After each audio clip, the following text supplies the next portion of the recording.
Tayong mga Pinoy, hindi mawawala sa atin ang pagkahilig sa mga nakalilibang na bagay.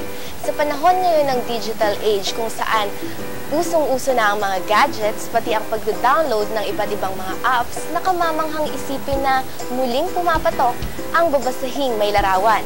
Ang comics noon na Pinoy manga na ngayon. Ako si Alyssa Malapote. Tara, samahan niyo kong tuklasin ang mundo ng Pinoy manga dito sa The A Chronicles.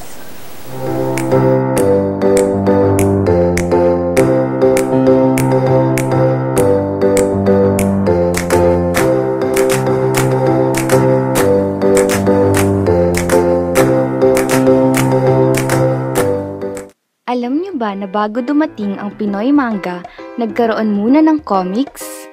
Sino ba ang hindi makakalimot sa mga Pinoy superheroes na si Darna at Captain Barbell? Lahat sila ay nanggaling sa comics. Ngunit nang umusbong ang modernong uri ng libangan gaya ng radyo, TV at iba pa, kasabay naman itong naglaho ang industriya ng comics.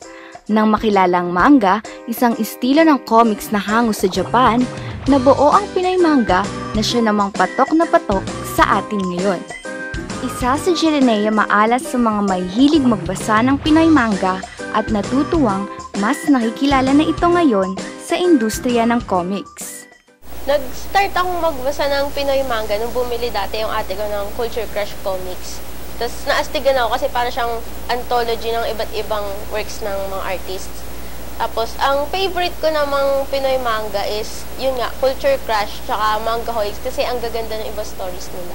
Masaya ako na nakikilala na yung Pinoy manga sa industriya ng comics. Lalo pa, nabibigyan ng chance na makilala yung mga budding writers tsaka artists na mapublish yung gawa nila.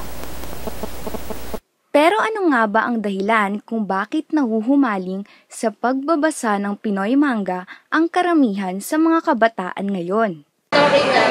Yung sa manga naman kasi, although yung format naman namin sa Black is kapusan, yung style kasi ng manga, poses minsan sa expression ng character nila actually. So parang inaano rin namin yun, parang kinoconsider namin yun kung ano yung nararamdaman ng characters. Tsaka yung siguro dahil na rin maraming anime ngayon, mas overwhelming talaga yung aminin na natin, overwhelming yung style ng mga anime ngayon, kahit sa ibang bansa. So, doon talaga nahuhuk yung yung mga readers na sa malalaki. Ang ganda ko, mga bagong karakter. Oo. Isang Precious Pages Corporation sa mga nagpo-publish ng Pinoy manga under the label of Black Ink Comics. Kung mapapansin niyo sa likuran ko ay may mga manga na gawa ng Pinoy comic artist natin. Nag-iiba-iba ang Pinoy manga depende sa genre at type ng libro. Meron silang shortcuts, composed of 3 short stories in one book, series which consists of 60 pages story per book, at may note na to be continued sa last page. Meron din silang stand-alone o ang tinatawag nilang tapusan at novel. In terms of genres, nagkakaiba-iba ito depende sa gusto ng mga readers, from romance to sci-fi at iba pa. Sa kabila ng unti-unting pagsikat ng Pinoy manga sa industriya ng comics, may mga ilang veteranong comic artist naman na bumabatikos dito. Nagsasabing hindi dapat ito tangkilikin dahil ang estilo nito ay hindi galing sa atin.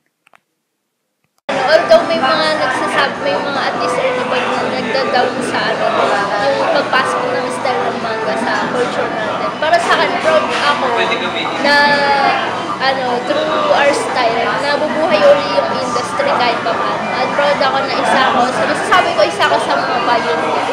Parang panahon. Diba, dati nung panahon ng Pinoy, yung may trad comics, Pinoy traditional comics, rin yan booming industry din yan. So, ngayon panahon naman ng manga, I think ganun din yung mangyayari. Pero sa akin naman, magtuloy-tuloy. Hindi siya yung mag-reactor na naman. Ang masasabi ko naman doon sa pagiging copycat ng Pinoy manga sa Japanese manga, nandun na nga mismo yung term na manga di ba? Tsaka, hindi naman sobrang kopyang-kopya yung story tsaka yung characters. May pinaggayahan lang siguro ng itsura or drawing style. Pero yung may Pinoy flavor talaga kasi yung Pinoy manga, kaya nga Pinoy eh. Tsaka, masasabi rin naman natin na may pinagkunan din yung ibang artist kung saan nila nakuha yung style nila. Tulad nung iba na pinagbasehan yung DC Comics, mga western style yung kanila. So, sa Pinoy manga naman, Japanese style yung pinaggayahan nila. Tsaka, naniniwala ako na something comes from somewhere talaga. So, lahat tayo may pinaghuhugutan ng kung ano yung ginagawa natin.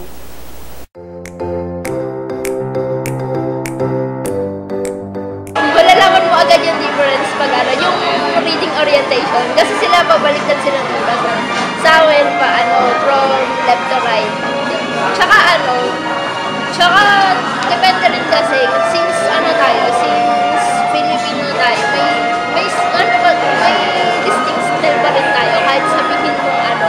Kahit sabihin mo inspired ka sa mangaka ng Japan.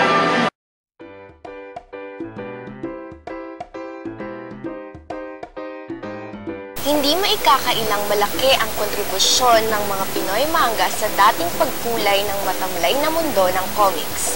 Hango man ang estilo nito sa Japan, nananalaytay naman dito ang dugong Pinoy ng mga comic artists. At ang mahalaga ay nahihikayat muli nitong magbasa ang mga kabataan ng mga babasahing may larawan.